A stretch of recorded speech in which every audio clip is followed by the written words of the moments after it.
News. నక్సలిజాన్ని నిర్మూలించే పోరాటంలో గొప్ప విజయం సాధించామన్నారు కేంద్ర హోంమంత్రి అమిత్ షా. ఛత్తీస్గఢ్ ఎన్కౌంటర్ పై ట్వీట్ చేశారు ఆయన. భద్రతా బలగాలు 27 మంది మావోయిస్టులను మట్టుబెట్టాయని అన్నారు. మృతుల్లో అగ్రనేత నంబాల కేశవరావు కూడా ఉన్నాడని ట్వీట్ చేశారు.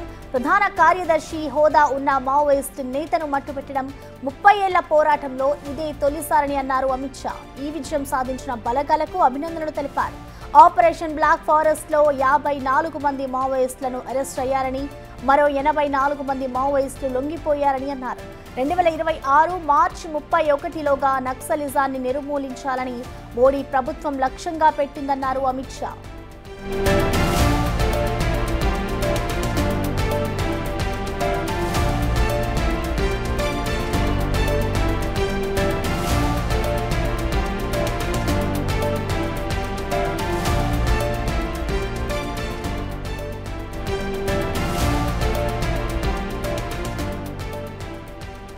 నక్సలిజాన్ని నిర్మూలించే పోరాటంలో గొప్ప విజయం సాధించాము అంటూ కూడా కేంద్ర హోంమంత్రి అమిత్ షా అయితే ట్వీట్ చేశారు.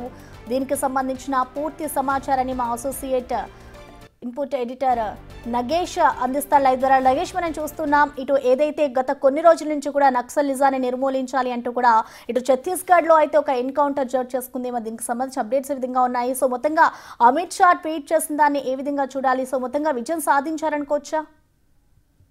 కూడా రకరకాల వార్తలు బయటకు వచ్చాయి. మావోయిస్టు అగ్రనేత కేంద్ర కమిటీ ప్రధాన కార్యదర్శి నంబాల కేశవరావు అలియాస్ గగన్న అలియాస్ బసవరాజు మృతి చెందాడంటే ఏ మాజీ మావోయిస్టు నేత కూడా నమ్మలేదు. చాలామంది నేతలు కూడా, చాలామంది ఎవరైతే శాంతి కమిటీకి సంబంధించిన నేతలు కూడా ఎవ్వరు కూడా మావోయిస్ట్ అగ్రనేత నంబాల కేశవరావు చనిపోలేదు, ఎన్కౌంటర్ జరగలేదు, ఛత్తీస్గఢ్ ప్రాంతంలోనే అసలు నంబాల కేశవరావు లేడని చెప్పి వాళ్ళంతా ఖండించారు.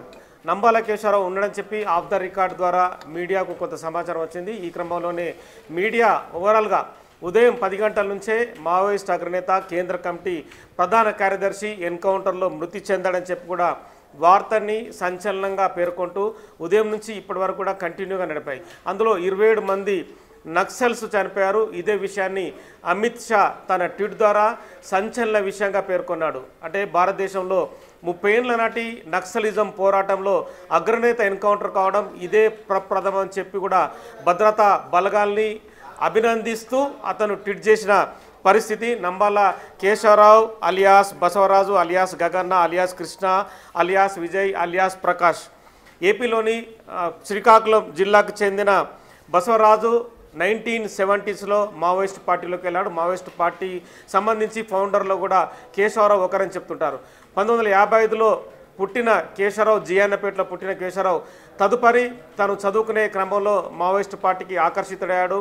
రాడికల్ ఉద్యమంలో కీలక పాత్ర పోషించాడు. తదుపరి బిటెక్ వరంగల్లోని ఆర్ఈసీలో ప్రస్తుతం నీట్లో చదువుకొని తదుపరి రాడికల్ ఉద్యమానికి ఆకర్షితుడై మావోయిస్ట్ పార్టీలో అప్పట్లో నక్సలిజానికి వెళ్ళిపోయిన పరిస్థితి.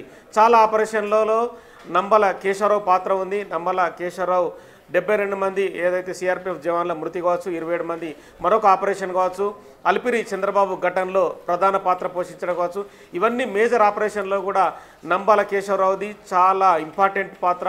ఎల్టీటీఈ దగ్గర శిక్షణ నేర్చుకున్న నంబాల కేశవరావు గెరిల్లా యుద్ధ తంత్రాన్ని పాటించేవాడు. ప్రతి చోట కూడా ఏమర్పాటు లేకుండా పోలీసులపై దాడి చేయడం, పోలీసుల్ని ఇమ్మీడియట్గా హతమార్చడం అనేది నంబాల కేశవరావు స్టైల్. ఈరోజు 70 ఏళ్ల వయసు పైబడిన నంబాల కేశవరావు ఈరోజు ఎన్కౌంటర్లో చనిపోవడం అనేది చాలా మావోయిస్టు పార్టీకి బిగ్ షాక్ అని చెప్పచ్చు. పెద్ద నేతను కోల్పోయిన మావోయిస్టు పార్టీ ఇక ముందు తన విధానాన్ని కొనసాగిస్తుందా లేదా, మావోయిస్టు పార్టీ అంతమైందా అనేది కూడా తెలియాల్సి ఉంది. ప్రస్తుతం హరగోపాల్ గారు శాంతి కమిటీలో కీలక పాత్ర పోషిస్తున్నారు. ఈ మధ్య కాలంలో గత నెల రోజులుగా శాంతి కమిటీలో ఉండి ఆపరేషన్ కాగార్ ఆపాలని చెప్పి వాళ్ళంతా నినదిస్తున్నారు. నమస్తే అండి హరగోపాల్ గారు. నమస్కారం అండి. సో నంబాల కేశవరావు అలియాస్ బసవరాజు మృతి చెందినట్టుగా కేంద్ర హోంశాఖ మంత్రి స్వయంగా ట్వీట్ చేశాడు. ఆపరేషన్ కాగార్ ఆపాలని చెప్పి శాంతి చర్చలు జరగాలని మీరు డిమాండ్ చేస్తున్నారు. సో ఈ ఎన్కౌంటర్తో మావోయిస్టు పార్టీ అంతం జరిగినట్టేనా? మరి ఆపరేషన్ కాగార్ ఆపాలన్న నినాదం అయితే ఆగదు, ఖచ్చితంగా కొనసాగుతుంది. మార్చి 31, 2026 వరకు పూర్తిగా మావోయిస్టులనే లేకుండా అంతం చేస్తామని ప్రస్తుతం అమిత్ షా చేసిన ట్వీట్లో కూడా పేర్కొన్నాడు. అంటే పరిస్థితి చాలా మారింది. వాళ్ళ సాంకేతిక పరిజ్ఞానం కానీ యుద్ధ తంత్రం కానీ అవి మొత్తంగా సందర్భమే మారిపోయింది అనుకోండి. ఎందుకంటే మనము ఇజ్రాయెల్ యొక్క దుర్మార్గాన్ని చూస్తే మనకు అది స్పష్టంగా తెలుస్తూనే ఉంది. అయితే సాధారణంగా ఈ 55 ఏళ్ల విప్లవోద్యమ చరిత్రలో మీరు గతంలో వాళ్ళ జనరల్ సెక్రటరీస్ కానీ కొండపల్లి సీతారామయ్య గారిని కూడా అరెస్ట్ చేసి చాలా కాలంగా జైల్లో పెట్టారు. కానీ కొండపల్లి సీతారామయ్య గారు దొరికినప్పుడు వాళ్ళు నిజంగా ఇలాంటి కౌంటర్స్ అప్పుడు జరగలేదు. అగ్రనాయకులు పట్టుబడ్డప్పుడు కూడా బెయిల్స్ దొరకడము, తర్వాత మళ్ళీ వాళ్ళు ఉద్యమాలకి అది ఒక చరిత్ర ఉందనుకోండి. ఇవాళ భారతీయ జనతా పార్టీ అధికారంలోకి వచ్చిన తర్వాత పరిస్థితి గతానికి ఇప్పటికి ఏమిటంటే, ఇవాళ ఒక సామ్రాజ్యవాద అభివృద్ధి నమూనాలో మన దేశం ఇరుక్కుపోయింది. తర్వాత అమిత్ షా గారు కానీ తర్వాత ఈ పార్టీ కానీ ఈ ఉత్సాహం అంటే శాంతి చర్చలు అనే ప్రతిపాదన వచ్చిన తర్వాత ఏ ప్రభుత్వం అయినా కూడా శాంతి చర్చలు అని ప్రతిపాదన వచ్చినప్పుడు ఆ అవకాశాన్ని ఒకసారి అది ప్రయత్నం చేసి చూస్తారు. అది జరగకపోతే సమాజం కూడా శాంతి చర్చలు అయినా కూడా మళ్ళీ వాళ్ళు శాంతి చర్చల్ని ఉల్లంఘన చేశారు కాబట్టి ప్రభుత్వంకి మార్గం ఏం మిగలేదు అనుకుంటారు. కానీ దేశవ్యాప్తంగా శాంతి చర్చలు జరగాలి అని ఒక ప్రజాభిప్రాయము, ఒక ప్రజాస్వామ్య అభిప్రాయం ఉన్నప్పుడు నిజానికి వీళ్ళందరినీ పట్టుకోవడానికి గవర్నర్ ప్రభుత్వానికి అవకాశం ఉంది. ఇది ఎన్కౌంటర్ ఏం కాదు, వాళ్ళ తరఫున ఫైరింగ్ ఏం జరగలేదు. కాబట్టి మొత్తంగా ఇవాళ కేంద్ర ప్రభుత్వము అక్కడ ఉండే ఖనిజాలని తొందరగా కార్పొరేట్లకు అప్పచెప్పాలనే కారణం తప్పించి గత 3-4 ఏళ్లుగా వాళ్ళ సైడ్ నుంచి పెద్దగా జరిగిన చర్యలు ఏం లేవు. గతంలో కొన్ని చర్యలు చేశారు కానీ ఈ మధ్య కాలంలో పెద్దగా వాళ్ళ వైపు నుంచి ఏం చేయలేదు. కాబట్టి ఒకవేళ ఆయనకు అవకాశం ఉంటే తప్పకుండా ఆయన అరెస్ట్ చేసి ట్రయల్ చేస్తే రాజ్యాంగబద్ధంగా ప్రజాస్వామ్యబద్ధంగా ఉండేది రూల్ ఆఫ్ లా. కానీ మేము ఎలిమినేట్ చేస్తామని ప్రకటించి ఇక రాజ్యాంగాన్ని పక్కకు పెట్టి వాళ్ళు చేశారు. ఆయన అమరులయ్యాడు. తర్వాత సార్ వాళ్ళ జీవితం అంతా ఏదో ఒక విశ్వాసం కొరకని పోరాటం చేస్తున్నారు. కానీ శాంతి చర్చల ప్రతిపాదన వచ్చిన తర్వాత ప్రభుత్వం కొంత స్పందిస్తుందని మేము కూడా ఆశించాము. ఎందుకంటే శాంతి చర్చలు ఇక్కడ మన దగ్గర ఒకసారి జరిగాయి, ఈసారి వాళ్లే శాంతి చర్చలు అన్నారు. కాబట్టి ప్రభుత్వం ఒకవేళ శాంతి చర్చలు జరిపి వాళ్ళు ఏం కోరుకుంటున్నారో అని మావోయిస్ట్ పార్టీ నుంచి ఇద్దరి మధ్యన చర్చలు జరిగితే మాలాంటి వాళ్ళం, ఎందుకంటే ప్రజాస్వామ్య వ్యవస్థలు అయితే ఎలిమినేట్ చేస్తాం, తర్వాత చట్టము ఏం లేకుండా చేసి రాజ్యాంగము అటువంటి అధికారం ఇవ్వదు. సరే రాజ్యాంగము వాళ్ళకి అప్లై చేయాలా, రాజ్యాంగంలోనే నమ్మకం లేని వాళ్ళకు ప్రభుత్వం అట్లా ఇవ్వాలని ఇవన్నీ చర్చలు జరుగుతున్నాయి. కానీ నా దృష్టిలో ఈ అంకిత భావంతో ఏదైతే కేంద్ర ప్రభుత్వం పనిచేస్తున్నదో, ఇంత పట్టుదలగా ఏదైతే పనిచేస్తున్నదో అంత పట్టుదలగా పనిచేయడానికి కారణము ఇది రాజకీయ విశ్వాసాల కంటే కూడా ప్రధానంగా ఈ ఖనిజ వనరులని ఎంత తొందరగా కావాల్సి అంత ఆల్రెడీ ఛత్తీస్గఢ్కి 4.5 లక్షల కోట్ల ఇన్వెస్ట్మెంట్ వచ్చిందని అంటున్నారు.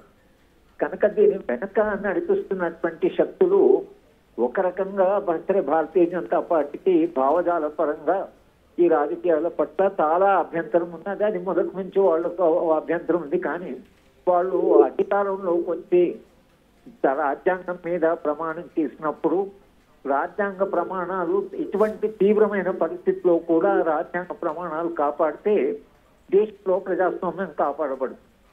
అంటే రాజ్యానికి ఉండే అంతిమ పరీక్ష ఏంటంటే తాను క్లిష్టమైనటువంటి పరిస్థితిలో కూడా ప్రమాణాలను పాటించి పాలించగలము అనేటువంటి విశ్వాసాన్ని కలిగిస్తే ప్రజాస్వామ్యం మీద విశ్వాసం కలుగుతుంది. ఒకవేళ శాంతి చర్చలు విఫలమైతే ఆ చర్చ వేరే ఉండేది. కానీ శాంతి చర్చల ప్రతిపాదన వచ్చినప్పుడు ఇంత తీవ్రంగా టాప్ నాయకులను కూడా తీసివేయడం అనేది సరే తాత్కాలికంగా సమస్య ఇప్పటికే వాళ్ళు విజయం అనుకోవచ్చు. కానీ మీకు అంతిమంగా అసలు దేశం ఎట్లా పోతుంది, ప్రజాస్వామ్యం ఏమవుతుంది, చట్టబద్ధ పాలన ఏమవుతుంది అనే ప్రశ్నలు కూడా సమాజం అడగవలసి వస్తుంది. ఎందుకంటే ఇక్కడ అవుతుందా లేక రేపు వాళ్ళు ప్రత్యర్థులని కూడా వాళ్ళు ఇంత తీవ్రంగా ఇచ్చేస్తారా? కేవలం అపోజిషన్ పార్టీస్ను కూడా ఒకవేళ ఇట్లా ఎలిమినేట్ చేస్తామని ఎంత దూరం రాజ్యం పోతుంది? చరిత్రలో రాజ్యం ఒక్కసారి ఇట్లా విచ్చలవిడి ప్రయోగిస్తే అక్కడ ఆగదు అనేది.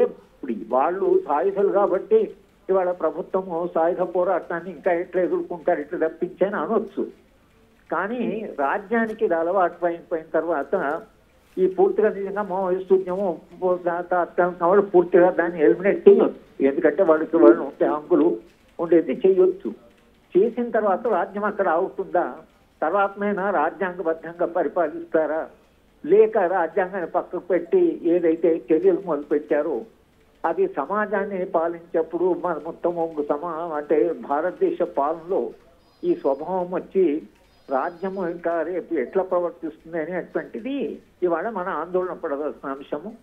ఈ శాంతి చర్చల యొక్క ప్రయోగం ఏదైతుందో, శాంతి చర్చలు అనే ప్రతిపాదనని ప్రభుత్వం అంగీకరించి కొంత కాకుండా కొంత సమాజంలో ఒక చర్చ జరిపి ఒక విస్తృత అభిప్రాయం తర్వాత ఒకవేళ ప్రభుత్వం ఏమైనా చర్యలు తీసుకున్నా ప్రజాభిప్రాయం వాళ్ళకి అనుకూలంగా ఉండేది. రేపు నిజంగా భారతీయ జనతా పార్టీ ప్రజాస్వామ్యంగా ప్రమాణాలు, రాజ్యాంగ ప్రమాణాల ప్రకారం చేసిందని చరిత్రలో వాళ్ళకి ఆ క్రెడిట్ మిగిలి. కానీ మనకు రెండు మీరు చెప్తున్నట్టుగా ఇక్కడ కూడా ప్రభుత్వం అంగీకరించే అవకాశం లేదు. ఆయన క్లియర్గా చెప్తున్నాడు, the Modi government is resolve to eliminate naxalism before the 31st March 2026 అంటున్నాడు. డైరెక్ట్గానే మేము చర్చలకు అనుకూలంగా లేము, శాంతి చర్చల వాటికి పూర్తిగా దారులు మూసుకుపోయినట్టుగానే ఆయన ట్వీట్లో పేర్కొన్నాడు. ప్రభుత్వం కాదు కదా, రాజ్యాంగము అధికారం రాజ్యానికి ఇస్తుందా? రాజ్యాంగం ప్రకారము అట్లా ప్రభుత్వంగా ఉద్యమాన్ని ఎలిమినేట్ చేస్తాము మేము చెప్తే అనొచ్చునా? అంటే మరి రాజ్యాంగం మీద ప్రమాణం చేశారు కదా, చట్టబద్ధ పాలన ఉంది కదా. ఇవాళ ఈ ఉద్యమం గురించి సమస్య కాదు. సరే, ఉద్యమం విషయంలో వాళ్ళు ఆయుధాలు ఉన్నాయి కాబట్టి మేము ఆయుధాలని ఉన్న వాళ్ళని మేము ఆయుధాలతోనే ఎదుర్కొంటాము సరే. కానీ అక్కడ మీరు చట్టబద్ధ పాలన అంతా మీరు ఉల్లంఘిస్తే రేపు ఈ రాజ్య స్వభావం ఎలా మారుతుంది? తర్వాత ఎవరైతే సాయుధ బలగాలున్నాయి ఇంత మీరు అధికారం ఇచ్చిన తర్వాత ఆ బలగాలను మళ్ళీ నియంత్రణలోకి వచ్చే రాజ్యాంగబద్ధమైన పాలన వీరికి మళ్ళీ దేశం తిరిగి వస్తుందా లేదా అనే ప్రశ్న వస్తుంది మేము.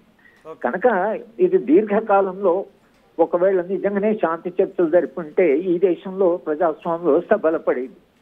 ఇవాళ మీరు అంత దూరం వెళ్ళి ఖనిజాలను అప్పచెప్పడం కొరకని ఇంత బలప్రయోగం చేయడం ఏదైతుందో దాని దీర్ఘకాలిక పరిణామం ఏంటంటే మాలాంటి వాళ్ళము కాస్త పొలిటికల్ ఎకానమీ చెప్పేవాళ్ళము, రాజ్యాన్ని రాజ్య స్వభావం గురించి చెప్పేవాళ్ళందరికీ కూడా ఆందోళన ఏమిటంటే రాజ్యం ఇక్కడ అవుతుందా లేక ఇంకా రాజ్యం ముందుకు పోయి వాళ్ళు ఇంకా బలప్రయోగం సమాజం మీద కూడా బలప్రయోగం చేస్తారా? అపోజిషన్ మీద కూడా ప్రతిపక్ష పార్టీల మీద కూడా బలప్రయోగించి, ఎందుకంటే ఇక రాజ్యాంగ ప్రమాణాలు పక్కకు పెట్టిన తర్వాత మళ్ళీ రాజ్యాంగ ప్రమాణాల్లోకి ప్రభుత్వం వస్తుందా రాదా అనేటువంటిది అది ఆందోళనకరమైనటువంటి అంశం. సో థ్యాంక్ యూ అండి హరగోపాల్ గారు. మొత్తానికైతే ప్రభుత్వాలు ఒప్పుకోవాలి శాంతి చర్చలకు అని చెప్పి హరగోపాల్ గారు చెప్తున్నారు. కానీ శాంతి చర్చలకు సంబంధించి కానీ ఎన్కౌంటర్లు ఆపే ప్రసక్తి అని చెప్పి కూడా డైరెక్ట్గానే హోంమంత్రి అమిత్ షా ట్వీట్ చేశారు. తన కేంద్ర భద్రతా బలగాలకు కూడా వాళ్ళని అభినందిస్తూ కూడా ట్వీట్ చేశారు. ఇది చాలా బిగ్గెస్ట్ అచీవ్మెంట్. ఎందుకంటే 30 ఏళ్ల నక్సలిజం చరిత్రలో ఏ ఒక్క అగ్రనేత ఇలా ఎన్కౌంటర్ జరగబడలేదు. ఇప్పుడు మావోయిస్టు పార్టీకి సంబంధించిన ప్రధాన కార్యదర్శి అంటే దాదాపుగా 55 ఏళ్ల పాటు మావోయిస్టు పార్టీని నడుపుతూ తను 1955లో పుట్టిన 70లో 1970స్లో నక్సలిజంలోకి వెళ్ళాడు. 1970s నుంచి 2025 వరకు కూడా ఇవాళ ఎన్కౌంటర్ అయ్యే వరకు కూడా మావోయిస్టు పార్టీలో ప్రతి అంశాన్ని గమనిస్తూ కేంద్ర కమిటీ కార్యదర్శిగా మావోయిస్టు పార్టీని నడిపించే నేత నంబాల కేశవరావు కోల్పోవడం అనేది భారతదేశంలోనే బిగ్గెస్ట్ అచీవ్మెంట్గా కూడా అమిత్ షా పేర్కొన్నాడు. ఎందుకంటే Chhattisgarh security forces have neutral 27 డ్రిడెడ్ మావోయిస్టులు అని చెప్పి క్లియర్గా పేర్కొన్నాడు. Nambala Keshava Rao alias Basavaraju, the general secretary of CPI Maoist top most leader and the back bone of the Naxal movement. This is the first time in 3 decades of Bharats battle against naxalism అని చెప్పి క్లియర్గా కేంద్ర హోంశాఖ మంత్రి అమిత్ షా ట్వీట్లో పేర్కొన్నాడు. ఇప్పుడైతే 27 మంది నక్సల్ సతమయ్యారు, భారీగా ఆయుధాలను స్వాధీనం చేసుకున్నారు.